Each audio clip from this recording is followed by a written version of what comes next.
Welcome to lesson 4. In this lesson we're going to use the text tool, which is pretty handy when we're doing supers and titles and all sorts of things. It's quite a powerful little tool. There's a few effects that go with it, and you can have a lot of fun with what you do with text. So without further ado, let's set up a little text layer here. So just we're going to bring our timelines back to 0, for example, and we're going to go text, hit the text button, and then we're going to just hover over the image and draw a little box. There you go, red box comes up, and here we're going to go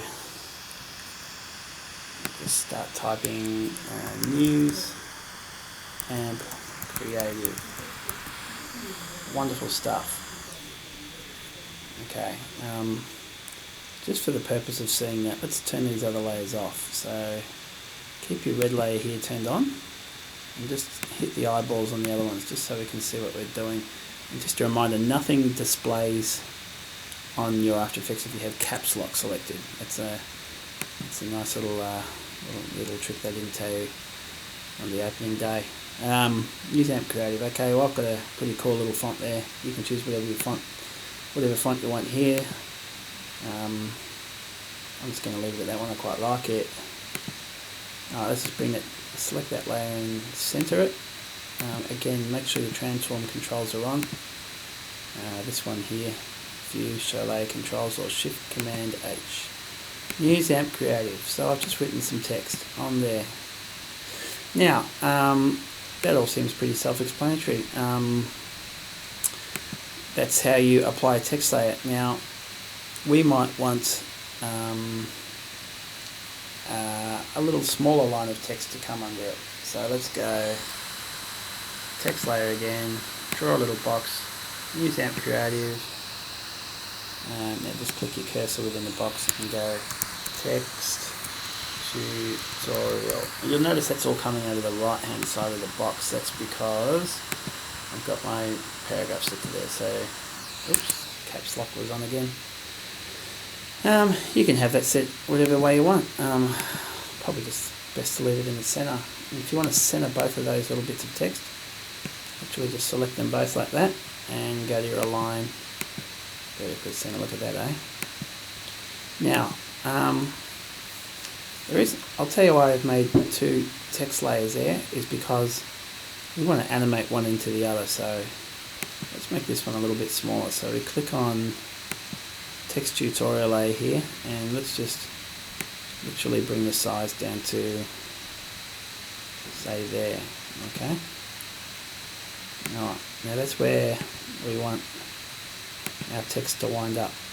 Now, that's literally how you apply a text layer. And that can sit anywhere on your video. I'm just using the cursor keys there to make incremental changes because it was going a bit funny when I was click and drag. It was snapping to the other one, so you can probably turn it off in the view and guides layer. But let's just say that's how I want my text to read. Now with text, just like any other layer, an effect in After Effects, you can animate, which is great. So let's just say we want this one to come in from the left over here and this one to come in from the right. So let's just zoom in a little bit. Let's get to 1 second. Drag it to 1 second and say that's where we want it to end up. So we'll start from the back. Unpack this. And again, you'll see your standard transform layers there. So we're talking about position here. So let's make a keyframe for position there. Drag it back to the start, and holding down Shift to keep it all nice and tight. Let's just have that off the page. So you'll see when we scrub that it will come into there. Alright, very cool. So let's go back to this layer now, unpack it, and put a position keyframe there, and we want this layer to start off the page on this side. So they're going to both come and meet in the middle, like that. Very cool, huh? I'll just turn it off. You probably can't hear that, but I can. Yeah, that's cool. Now, let's just say that was a bit slow and boring. We want that to happen a bit quicker. Again, you can just pull your keyframes in for a tighter timeline if you want it to happen a bit quicker.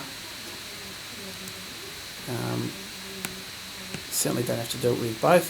You can get fun with it. Just move one and not the other. And like I said before, that might look good with a bit of motion blur. So we select both layers and check the motion blur box, making sure the master motion blur is on, and might just make it look a bit more filmic. I reckon that looks better. So let's drag this down so it's on the same point. You'll notice they're both lit up blue, so they're both going to happen on exactly the same point. Now that's a really basic one with text. Moving text, obviously, let's just clear those keyframes and go back to one layer so I don't confuse you all. So use AMP Creative, let's just center that, center and center. This is a really common one you use a lot, opacity. So we want to start it off, and by 1 second we want it to be 100%. So pretty self-explanatory there. And we want to do that in reverse, so to wipe it off again or to fade to black, just drag your timeline down and roll your keyframe down, and you'll see it's already put in the keyframe once you've made the move. So you can have a bit of fun with keyframing opacity, which is cool. So let's clear that. If you ever do, let's just go back a step there. If I was to, a little tip, if I was to clear my keyframes from that point where it's at 1%, it will clear it and keep the 1% value in there. So if you ever wanted to go back to just its original state, you might just have to literally bring it back up to 100, or what you can do is set your cursor within this space here between these two dots. It was 100, and say that's what I want to go back to and clear my keyframes so I can start again. So there's two ways to do that. Hope that makes sense. Scale's another great one. We might want a little piece of text to zoom in, so let's just start that at 0, eh? I'll just adjust our anchor point there to sit in the middle. Oops. To sit in the middle of the text. The reason we're doing that is so that when it does scale up, it, as we can demonstrate here, it'll scale up according to that anchor point. So if you have it anywhere outside of the middle, it's going to correspond to wherever your anchor point's set. So for example, if your anchor point is sort of down there, the scale is going to, see, the parallax will change.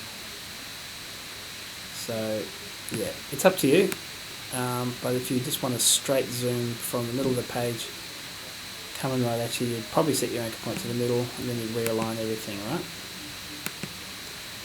Okay, so let's set the scale at 0. So we want it to come from nowhere on that first point, and by 1 second we want it to be 100, like that, and then we take it to the start and we hit spacebar to play, and we might say, that was cool, I loved how it zoomed in like that. Let's stop it there and let's just make it 110 at this point. It's a nice little,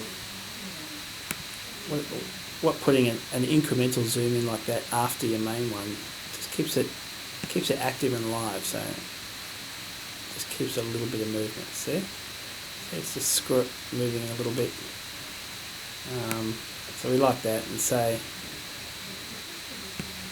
we just want to fade it out, so we'll just put a basic little opacity keyframe in, roll out to that point. So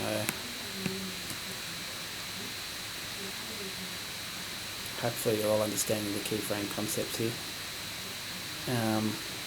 Yeah. Now, obviously, if you like that and you want to use that if you like that effect and you want to use it for another bit of type, there's a couple of methods for copying these kind of attributes. You can just literally click on the text layer here and make a copy and move it down there. So one happens, you'll see it 1 second, the second one will come in, there it is. And you might want to, I don't know, you might want to change the position on that second one so it sits under it, comes in under it. You can just do that. You'll notice when I changed the position, it didn't actually put in a keyframe.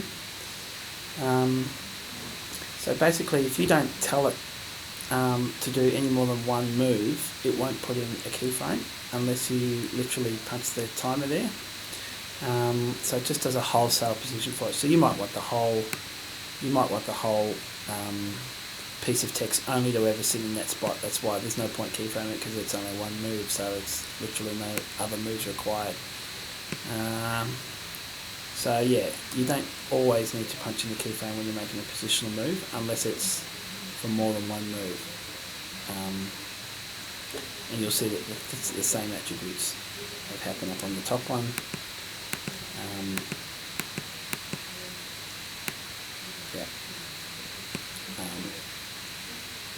Now you can have some fun with, if you want a third layer coming in, you would just literally copy the top one and move it down to, I don't know, let's just call it 2 seconds. Drag your timeline where you can see that bit, about there, and again, you can do your vertical axis move there, or you can literally just drag it around like we demonstrated earlier. You can drag the layers if you can get to them. So yeah, you can have a lot of fun with text. These are very simple little examples here. Oh, it's running a bit slow. Let's try that again when it's rendered. That green line there represents something, whether it's rendered or not. So again, just always make sure that's on auto, or one of the lower ones. If you have it on full, it's going to take a long time to render, so just leave it on auto and it'll do its own thing. Let's just run that properly. Now that it's all rendered, it'll play without the jumps.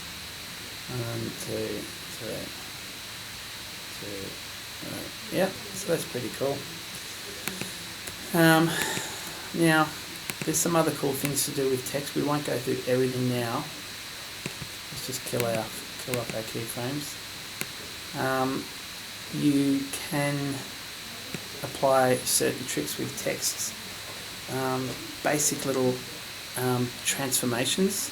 Let's just collapse that window and open up your text options here. And if you unpack path options, you'll see there's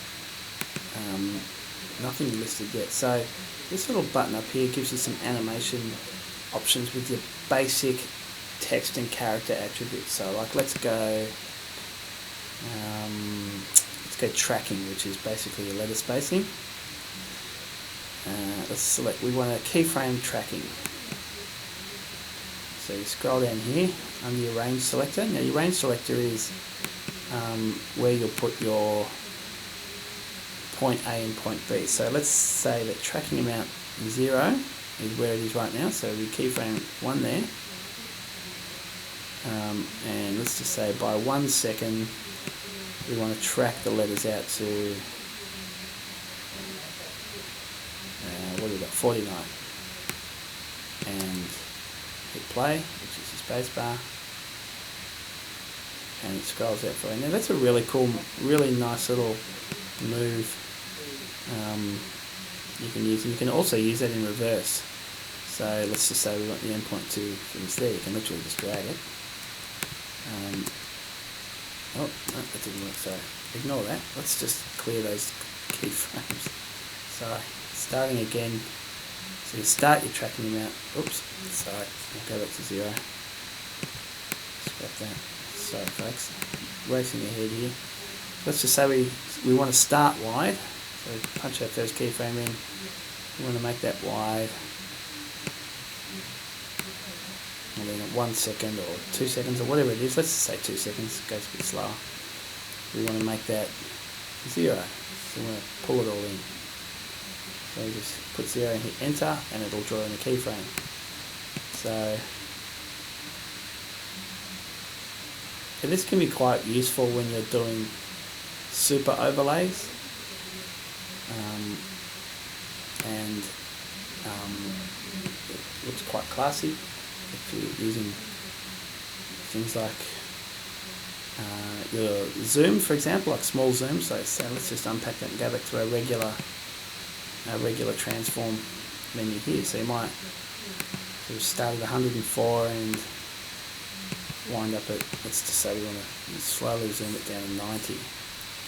So you can get some nice little effects, adding zoom and tracking in at the same time, like that.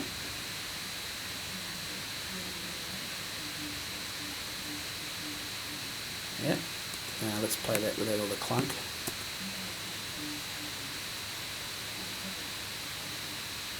And then let's just say at the end we want to wipe that off. So we'll put a new keyframe in and we'll just drag it off. Okay, so again, all your moves will be automatically keyframed for you. You can have a lot of fun with text.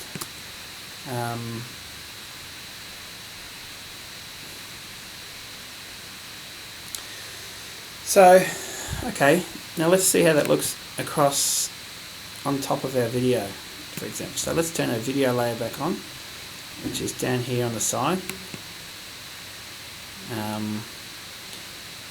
And let's see how that looks. So, I'll let it just render in for a second.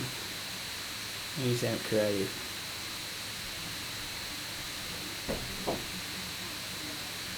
Taking its time. So obviously this layer is sitting on top of the film layer here, so that's going to appear if you were to park that underneath the film layer, which is, arranging your layers by the way is Command square bracket next to your P on your keyboard. So square bracket sends it back and right hand square bracket sends it forward. So if it's on the top you'll see it. Now you'll notice the white is getting lost on some of the white there, so we might want to apply a bit of drop shadow maybe, just to give it some distinction. So maybe what we could do is go over to our effects and punch in drop shadow, and we literally click on the little icon there and drag it onto our text layer, and you'll see some drop shadow shows up, and this window now flips to edit controls from your old project window. You can go in and out of project controls by going Command 0. So Command 0 brings all your files back. Basically what this is up here is a clearer, more spacious version of what you'll see down here in your effects window. Once you drop an effect on your timeline, any attribute on your any element of your timeline, you'll see it appear here as a new menu. So drop shadow, you'll see all the things there are up here, but it's just a little bit easy to work up here in my opinion. So let's just say we want to make this shadow a bit softer. We want to make it a bit more visible, so put the opacity up. We're happy with that. So we've now applied an effects to our type layer. Let's go back and see how that looks now. So you see a little bit more of a cloudy backline, but it's a lot more legible. Obviously apply with taste. Too much drop shadow is absolutely horrendous, which that one is, by the way. It's horrendous. Horrendous, I tell you.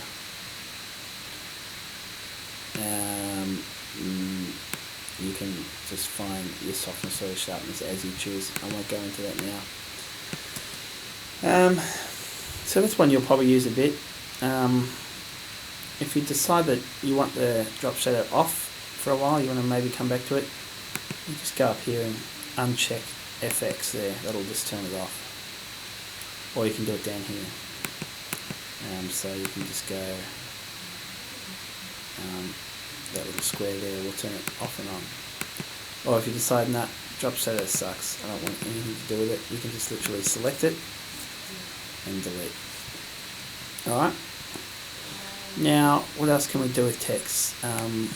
Another common one you'll see is text being typed on, for example. If you look around the net, you'll find lots of cool text effects. But another one worth showing you, and one you'll probably use, is the typewriter effect. So let's just clear all those keyframes for the tracking for the moment. Have I done it? Okay. Oh no, they're still there. Hang on. Animator tracking. Let's make that 0. Alright, thank you. Alright, so I've gone back to our, let's just collapse everything just to keep it all clean. Alright, close text. Let's go to effects and punch in typewriter. And we drag typewriter onto the text layer. You'll notice two little keyframes there. So this keyframe represents 0 and this represents it being fully typed on. You can adjust the typewriter in Animator 2. Unpack Animator 2 and unpack your range selector there, and you'll see you can now have access to your keyframe. When that was closed, you'll see them as little dots. You won't be able to move the little dots until you've unpacked and enabled the keyframe options there. So that's pretty important, that if you want to make an edit to anything like that, that you unpack the little menu there. Let's just say we want it typed on by 1 second, so let's drag that back to 1 second, or thereabouts. That's about 1 second. And we hit play. There we go. Let's try that in real time now. It was rendering. Not too bad. Let's just say we decide that's too fast.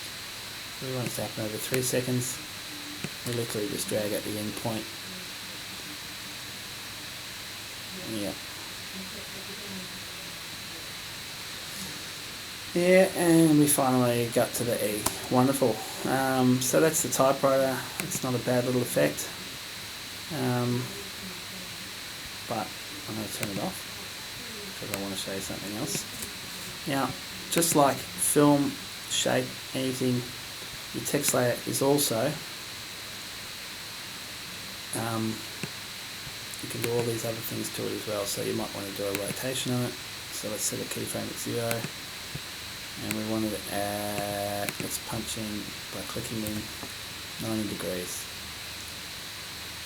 by 1 second. Alright.